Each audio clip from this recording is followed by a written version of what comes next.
வணக்கம், இது உங்கள் கட்டல் எளிது. இன்னைக்கு நம்ம இந்த வீடியோவில் குரூப் 2ல செகண்ட் லெட்டர் சவுண்ட் பார்க்க போகிறோம். லெட்டர் ஈயோட சவுண்ட் தான் பார்க்க போகிறோம். லெட்டர் ஈயோட சவுண்ட் என்ன அப்படின்னு பார்த்தீங்கன்னா ஏ. இதோட ஆக்ஷன் என்ன பண்ணலாம் அப்படின்னு பார்த்தீங்கன்னா நம்ம வந்து ஏ ஏ ஏ இப்படி பண்ணலாம். இது வந்து என்னென்னா எப்படி வந்து ப்ரிட்டன் பண்ணலாம் அப்படின்னா பசங்களை வந்துட்டு எக்ஸ் வந்து நம்ம பிரேக் பண்ணுற மாதிரி ஏ ஏ ஏ இதுதான் வந்து அதோட ஆக்ஷன். இந்த ஆக்ஷன் சாங்கோட லிங்க் வந்து நான் டிஸ்கிரிப்ஷன் பாக்ஸில் கொடுக்குறேன், செக் பண்ணிக்கோங்க. இந்த லெட்டருக்குரிய கரஸ்பாண்டிங் வேர்ட்ஸ் பார்த்தீங்கன்னா எக், எலிஃபண்ட் இந்த மாதிரி இன்ட்ரடியூஸ் பண்ணிக்கோங்க.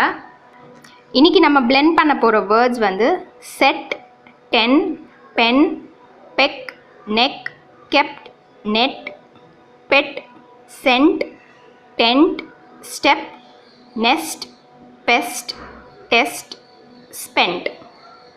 இந்த வீடியோ யூஸ்ஃபுல்லாக இருந்ததுன்னா லைக் பண்ணுங்கள், ஷேர் பண்ணுங்கள், சப்ஸ்கிரைப் பண்ணுங்கள் அண்ட் கூடவே பெல் பட்டன் கிளிக் பண்ணுங்கள் ஸோ தட் என்னோட வீடியோஸ் எல்லாம் மிஸ் பண்ணாமல் பார்க்கலாம். நன்றி, வணக்கம்.